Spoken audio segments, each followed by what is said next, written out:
નમસ્કાર મિત્રો, જય શ્રી કૃષ્ણ. સ્વાગત છે તમારું મારી યુટ્યુબ ચેનલ ભાવિકાની મોજમાં. સવારનું બધું કામ પતી ગયું, ફ્રેશ થઈ અને પ્રેસ કરવા બેઠી છું.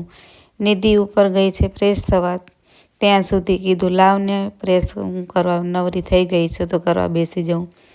પ્રેસનો ઢગલો જ બહુ થઈ ગયો હતો, મેરેજની સિઝન ચાલુ છે ને ત્યારે એટલે. આમ પણ નિધિ 4 દિવસ પિયર ગઈ હતી તો હું બધું કામ કરીને થાકી જતી તો જમા જ કરતી આવતી હતી એટલે થઈ નહોતી. ને આજે કરવા બેઠી છું.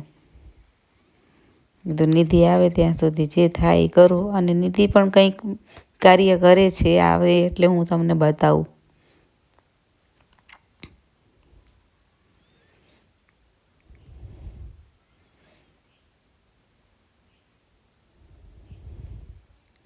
આજે સાંજે પણ અમે જવાના છીએ રિસેપ્શનમાં. સમાજના દીકરાના મેરેજ કાલ હતા, આજે રિસેપ્શન છે તો ત્યાં જવાના છીએ. તો બન્યા રહેજો મારા વ્લોગ પર, સ્કીપ ના કરતા.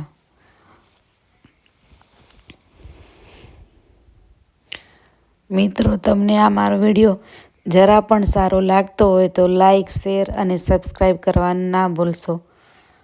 આ કોકે બેલ મારી એટલે ઊભી થઈને જોવા ગઈ કોણ આવ્યું.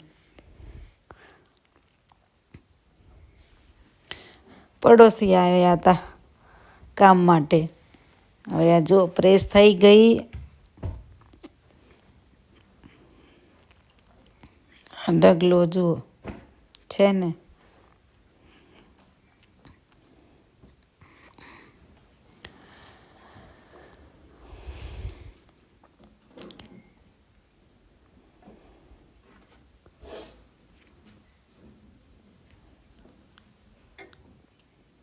જો હું તમને કહેતી હતી ને નિધિ નવું કંઈક કરે છે. એ મોબાઈલ કવરની ઉપર પોતાનું નામ લખ્યું છે સ્ટોનથી, અને એટલું સરસ બનાવ્યું છે ને એ પછી તમને બતાવીશ પૂરું થઈ જશે ને એટલે. અને જમી અને પછી નિધિ ગઈ વાસણ ધોવા અને હું બેઠી કપડાની ઘડી કરવા. નિધિ મોબાઈલ કવરનું કરતી હતી એટલે, ને તો નિધિ વાળી નાખે કપડાં. નિધિ ના હોય તો અમારા બા હોય તો તમારા 10 વાગે કપડાં કબાટની અંદર જતા રહે, પહોંચી જાય. અમે કંઈક ને કંઈક કરતા હોઈએ એટલે કપડાં પાછળ જીવ એટલું બધું ના બાળીએ. ને આમે બહુ તડકો નથી આવતો એટલે.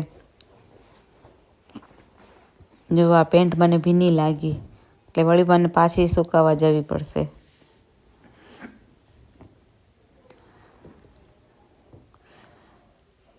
બા ના હોય એટલે અમે રોજ જમી અને પછી જ કપડાં લઈને પછી જ ઘડી કરીએ. બા હોય તો આમથી આમ પાપડની ગોળે શેકે. જો અમે જમી લીધું પછી આ પાછળ કૂતરા બૂમ કરતા હતા. તો રોટલી તો હતી નહીં, અમે જમી લીધું એટલે. તો પછી બિસ્કિટ પડ્યા હતા તો બિસ્કિટ આપ્યા. 1 હતું, 2 થયા અને પછી ત્રીજું પણ આવ્યું. પહેલાં અહીંયા બચ્ચા હતા એમના. બચ્ચા પછી રોડ ઉપર જવા લાગ્યા એટલે પછી એક કરીને ગાડી નીચે આવી ગયા. આમે પણ બધા બચ્ચા તો જીવે નહીં તો આપણા મનુષ્ય કરતાં તો કૂતરાની સંખ્યા વધી જાય. અહીંયા બચ્ચા હતા ને ત્યારે અમે 3 ટાઈમ એને રોટલી આપતા, રોટલી પણ ખાઈ જતા. પણ હવે આ કૂતરી આવવાના ઠેકાણા ના હોય, કોઈક દિવસ આવી અને અહીંયા બૂમો પાડે એટલે વળી આપીએ. એને ખબર હોય કે અહીંથી મળશે ખાવાનું.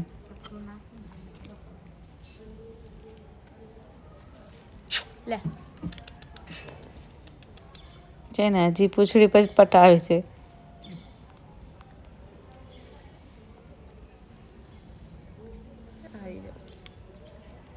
આમે કૂતરાને તો કંઈ ખાવાની ના ખબર હોય ને તો એટલે તો કૂતરા કહેવાય. જો હું કહેતી હતી ને મારે જવાનું છે રિસેપ્શનમાં, તો મને એમ કે ગાડીનું હોર્ન વાગ્યું તો દરવાજો ખોલવા ગઈ, જોઈ તો નહોતી. પાછી આવીને બેસી ગઈ. કીધું હજી વાર હશે આવવાની. ચલો રેડી થઈ ગયા અમે બધા, આવી ગયા છે. હવે નીકળ્યા. હવે બેસીએ છીએ બધા વારાફરતી ગાડીમાં. આને તો ઓળખતા જશો તમે, જયભાઈની મમ્મી. અને અમે પહોંચી આવ્યા ઠેકાણે, પાર્ટી પ્લોટમાં, જ્યાં જવાનું હતું ત્યાં. જોવો એનું ડેકોરેશન કેવું સરસ છે.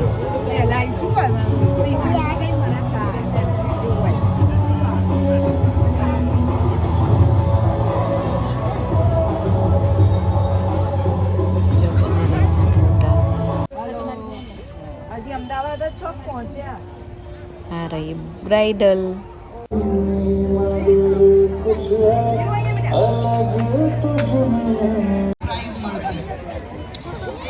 નહીં તારી મૂછો છે. ચલો હું પૂછું ને એને જવાબ આપવાનો. આઈ રહ્યા ને મૂછો વાળા મૂછાળા. ચાલો, લગ્ન કરવાના ફાયદા શું? લગ્ન કરવામાં એક તો એ ફાયદો છે કે પરિવાર, સંસાર આગળ ચાલે, એકબીજાના પરિવારને આપણે સમજીએ ને પરિવારના સંબંધો પણ વધે. આ ઘણા બધા ફાયદાઓ છે. મને તો હું તો ગદ થઈ ગઈ આમનો જવાબ સાંભળીને. હવે બીજા આવી ગયા જો બાજુમાં, એમનો જવાબ લે. તો પિક્ચરમાં જ નહોતા, હવે આયા છે. સવાલ એ છે કે લગ્ન કરવાના ફાયદા શું છે? સવારે તિજોરીમાંથી જાતે કપડાં ના કાઢવા પડે.